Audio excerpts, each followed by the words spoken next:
Hola, hola, j'espère que vous allez bien. On se retrouve pour un tirage du jour. Vous pouvez regarder ce tirage quand vous voulez, il n'y a pas de datation, du moment que ça résonne avec votre intuition. Vous regardez ce qui voilà, colle avec votre situation et vous regardez s'il y a des messages qui sont pour vous et vous laissez les messages qui, selon votre intuition, ne sont pas pour vous. On y va. Pour l'ambiance du jour, j'ai repris les cartes divinatoires d'Algariel. J'ai tiré cette jolie carte. C'est des aquarelles, il me semble. C'est un moment que je ne l'ai pas tiré. Elle s'appelle la tour. Réussite, force, courage, détermination, but. La tour symbolise la force et le monde matériel. Dans un tirage, elle marque un point déterminant dans la vie du consultant. En général, il s'agit d'une carte très positive qui annonce la réussite. Dans le domaine affectif, elle annonce une relation stable.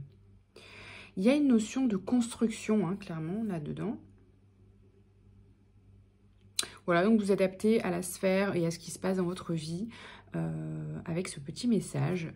Mais en tout cas, ça me parle effectivement voilà, de construction, de fondation, de quelque chose de prospère, de fructueux, de stable. Voilà. Alors, ici, qu'est-ce qu'on a? Le 7 de denier, la reine de coupe et la tour de nouveau. La tour du tarot, hein, pas tout à fait la même signification, mais il peut y avoir...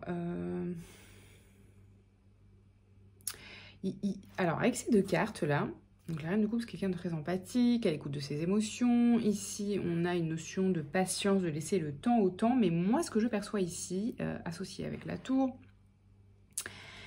c'est qu'il y a une notion d'impatience.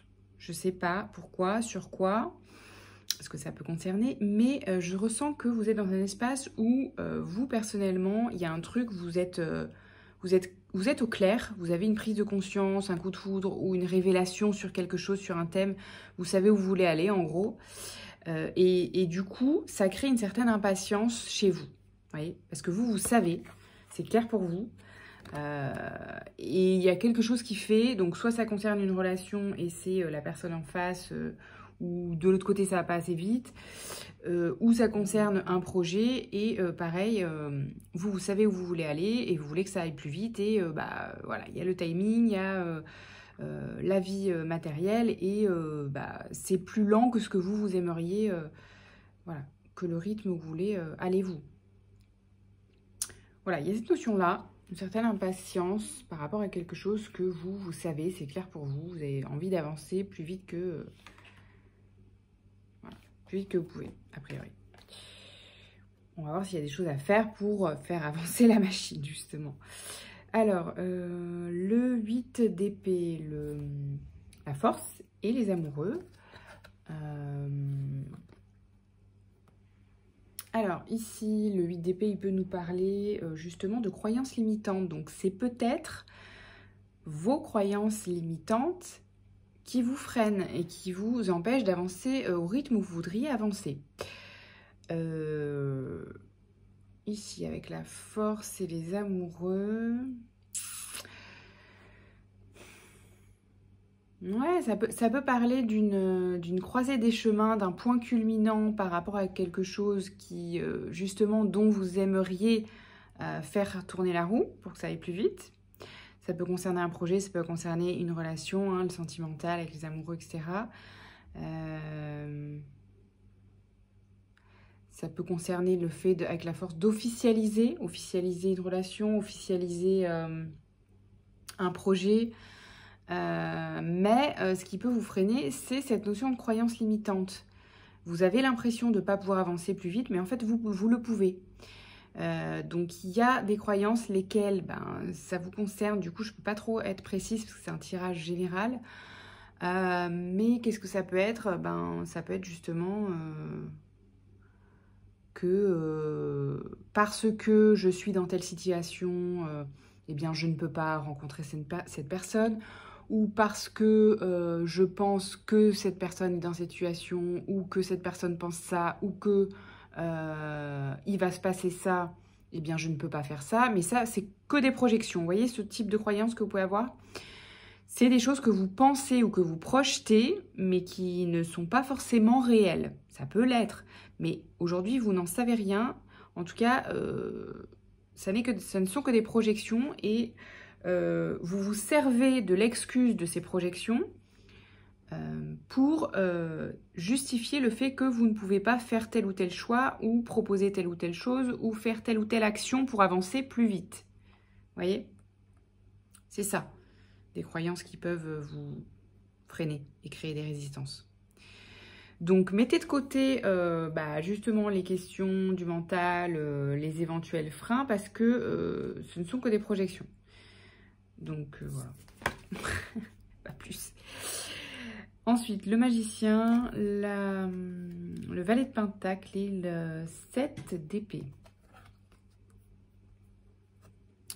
Ouais, on vous dit de nouveau, vous avez les cartes en main, vous avez tout ce qu'il faut. Vous pouvez...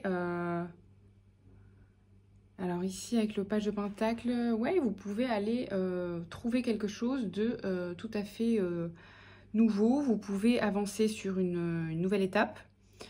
Et avec le 7 d'épée, qu'est-ce qu'il nous dit?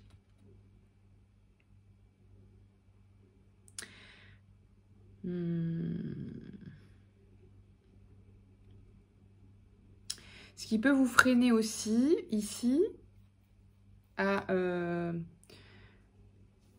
avancer sur cette nouvelle étape que vous voudriez voir apparaître dans votre vie, que ce soit sur le plan pro, sentimental, etc. Ça peut être une emprise, entre guillemets, hein, plus ou moins forte, mais on va dire des personnes autour de vous qui vous ralentissent pour telle et telle raison, parce que justement, elles ont ces croyances-là, et que vous êtes un plus ou moins perméable aux énergies, et que du coup, ça peut vous influencer un peu, du coup, ça vous freine. Donc, ne parlez pas de ces thèmes-là à ces personnes-là, si elles n'ont pas les croyances qui vous rendent service, en gros. Soit, c'est vous qui êtes un peu trop dans le contrôle. Donc dans le contrôle de quoi? Ça dépend. Soit dans le contrôle de vous-même, vous êtes trop dans le contrôle de l'image que vous voulez envoyer, ou du déroulé des événements, etc. Mais il y a potentiellement une notion de contrôle. Donc soit ça vient, entre guillemets, des croyances de quelqu'un extérieur, soit c'est une notion de trop de contrôle sur un projet, sur une relation, sur le déroulé des événements, ou sur vous-même. Voyez ce qui vous parle le plus et vous adaptez le message à votre situation. Ok. Est-ce qu'on a des petites ressources pour accompagner ça? Le retard. Ouais, il y a une notion de timing, le choix. Mais je pense que... Alors là, ce qu'on vous dit clairement, ça confirme ce qu'on vient de dire. Ce qu'on vous dit, c'est que ce qui vous retarde, c'est simplement un choix que vous ne faites pas là. Sachez qu'un non-choix est aussi un choix. Donc en fait, ce qu'on est en train de vous dire, c'est que ce qui retarde le timing, c'est votre non-choix. C'est pas l'extérieur là. Il y a un choix que vous ne faites pas et qui retarde une situation que vous attendez. Et vous croyez que ça vient de l'extérieur, mais en fait, ça vient d'un choix que vous n'avez pas fait intérieurement ou extérieurement en termes d'action. Vous voyez, le choix, c'est l'étape intérieure de « Ok, je choisis de faire ça ». Et l'extérieur, c'est bah, « Ok, je passe à l'action sur ce choix-là ». Donc, il y a l'un des deux que vous n'avez pas fait concernant cette situation.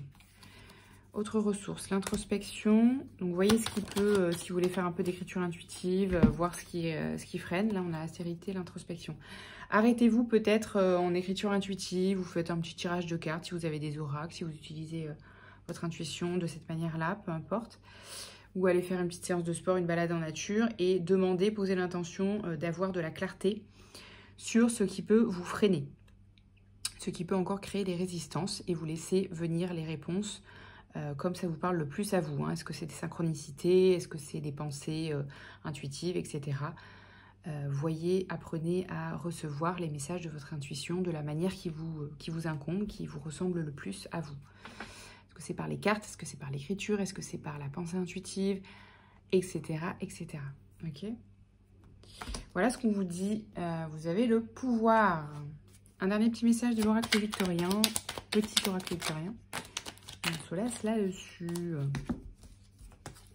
Oscar Wilde.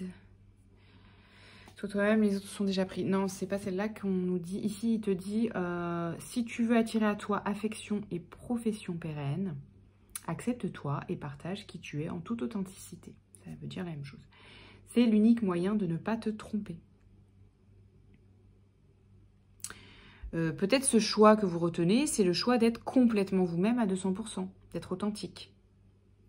D'une manière ou d'une autre, je sais pas, soit sur quelque chose que vous n'avez pas dévoilé de vous, soit parce que vous n'avez pas, soit parce que vous êtes à moitié vous-même dans une certaine situation ou avec une certaine personne, du coup ça freine la fluidité du truc, blablabla, vous avez compris.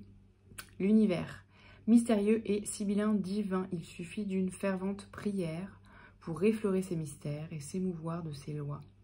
Du cœur, sollicite son soutien pour sentir le divin veiller sur toi. On vous redit que si vous choisissez de faire appel à votre intuition ou aux énergies extérieures qui peuvent vous soutenir dans l'univers, la vie, Dieu, l'invisible, ce que vous voulez, selon vos croyances, peu importe, c'est la même chose.